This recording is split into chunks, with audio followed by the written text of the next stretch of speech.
All right, in this training video, we're gonna highlight the fundamentals of exercise lifting technique by highlighting some key movement patterns.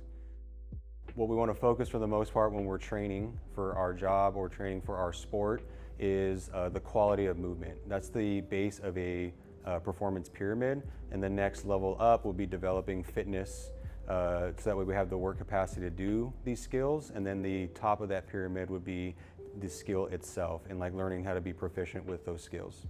So bringing it back down to the base of the pyramid, we will focus first on movement quality and talk about all the fundamental movement patterns that are ideal for a training program. We'll start the conversation with pelvic control, move into bracing our core, and then we get into the movement patterns that are very important to have in a fitness training program. Those movement patterns are lower body pull and lower body push, more specifically the hip hinge and the squat. We also want to highlight upper body push and pull, both in a horizontal manner and also in a vertical manner. The reason we want these movements in our fitness training program is because they carry over into improving our work capacity for the occupation of being a firefighter. If you break down every individual skill, from deploying hose to throwing ladders to forcing doors, to some extent, those movements for those skills will hit some of these movements that we're going to talk about in the training video today. All right, before we start talking about movement patterns, we should start our conversation with bracing and pelvic control.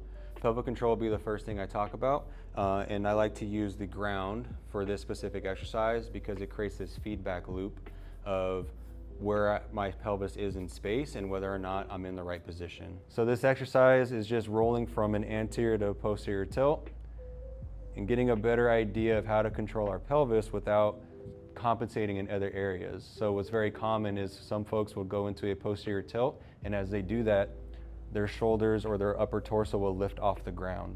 So going into a posterior tilt, we're going to push our low back into the ground. We're going to roll our pelvis back. You'll notice the core engages a little bit. If I go the other direction into an anterior tilt, even in this position here, you'll feel some tension and maybe even a little discomfort of the low back. That's kind of what we want to avoid in our lifting patterns. All right, so from this position, we're going to go ahead and roll our hips and we'll find neutral. We can also challenge ourselves by straightening out our legs and getting another feel of where our pelvic is moving in space.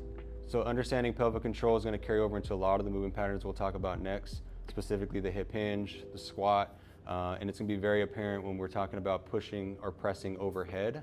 We definitely want to stay in that neutral pelvic position so we don't injure ourselves or feed into an injury down the road. Now, once you have a sense of pelvic control, the next thing to add on to this specific exercise is a breathing component to it. So once you find neutral, we're going to breathe into our diaphragm. We're going to breathe into our belly. So that's usually the cue I like to give people, is to think about putting air into your belly. So you're going to take an inhale, hold that for a 2 count, and then exhale.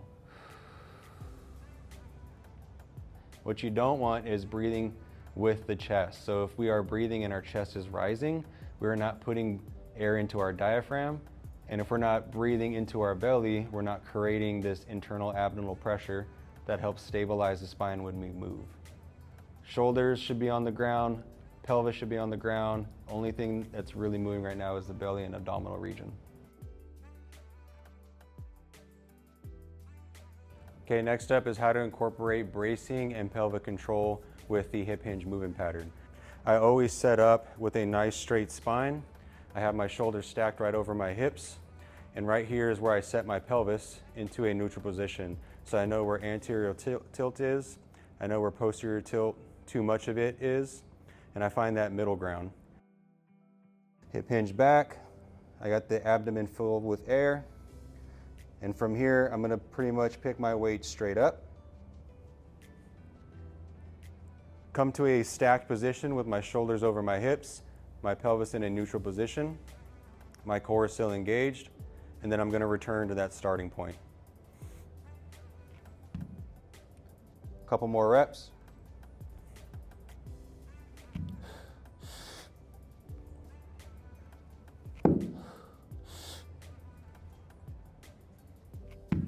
And that's how you incorporate bracing and pelvic control with the movement pattern. So next up would be bracing and pelvic control with the squat pattern. I'm going to use the kettlebell into a goblet squat as an example. I'm going to start my squat in a stacked position with my shoulders over my hips. Core is engaged, glute is squeezed. I'm going to breathe into my abdomen to create pressure, the bracing. And then I'm going to drop into my squat, exit out of the squat, and then exhale.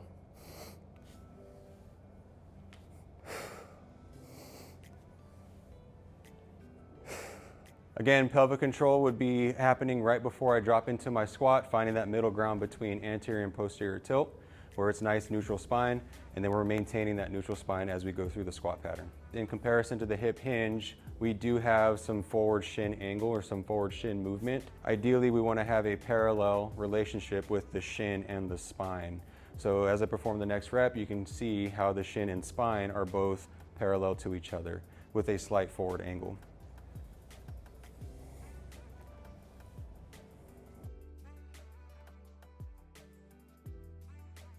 All right, under the category about upper body pressing, we're going to talk about a horizontal press. That's typically your push-ups or any type of bench press. First thing we want to highlight is our 5 points of contact when doing any type of bench press exercise. First 2 points of contact are going to be our feet on the ground. Third one being our pelvis as we lay back and get in contact with the bench. Fourth being our upper back. Our fifth being our head. All right, as we're setting up for our first rep, we're going to pull our shoulder blades back together. We're going to make sure those 5 points of contact are where they're supposed to be. My hands are at about a 45-degree angle, and as I come down into the bottom of my rep, I'm keeping my upper arm at 45 degrees. The reason for it is that's the safest position for the shoulder joint to complete this exercise.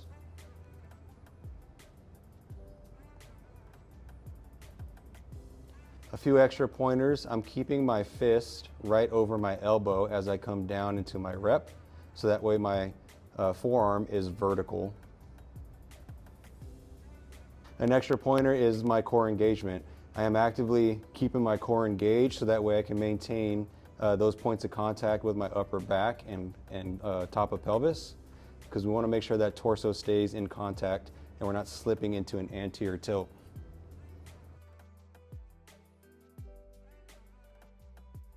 We're staying on the category of upper body push. What we're going to talk about next is the vertical press. So I'll use a barbell to demonstrate a shoulder press. But we're going to highlight the bracing and the pelvic control portion of this. To start the vertical press, we are going to unrack the bar. From here, we'll get our feet situated by getting them about shoulder width apart. We're going to look up towards the ceiling so that when we press overhead, we are not pressing into our chin. Pelvic position is next. I'm going to make sure I'm in a neutral position and that my core is engaged, keeping my ribs flat and my belly as flat as possible. As I press overhead, I'm going to maintain that pelvic position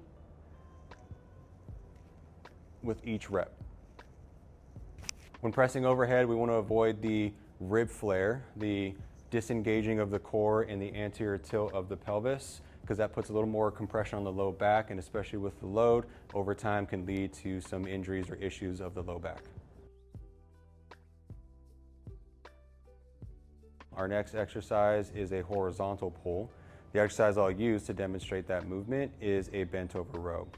The bent over row is a great exercise for developing the upper back muscles, and it also highlights the hip hinge, so make sure we have those movement mechanics down before we attempt this. This is our starting position where we're going to get our shoulders over our hips, our core engaged, and our pelvis in a neutral position. We're going to have a soft bend in the knee, and we're going to hip hinge until the bar is about 1 inch or 2 below the knees. From here, the movement starts with the shoulder blades, so we're going to retract and bring the barbell to the belly.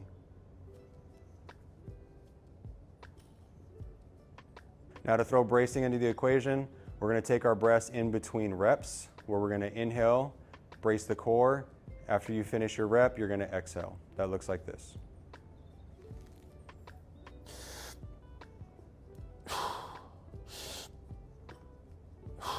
Now, if you're not too confident with the bent over row, holding the bar in the hip hinge position, so bar off the ground, we can still do this exercise from the ground.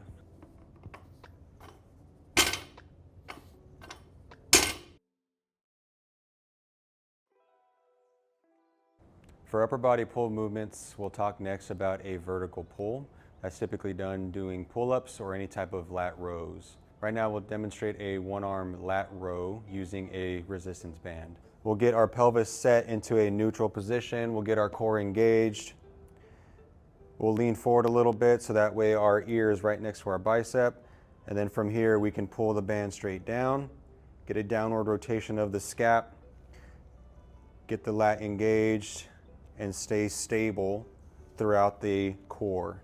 The pull-up is another variation of vertical pull movements. So we'll demonstrate that by a nice straight torso as we grab onto the pull-up bar.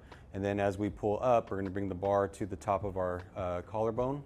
Ideally, we don't want to be overarching in the low back by letting our ribs flare open or our chest facing the ceiling. A reminder that our strength and conditioning cadre offers station workshops as well as a library of pre-built fitness programs on our mobile app TeamBuilder. Use the QR code at the end of this video to submit a request form.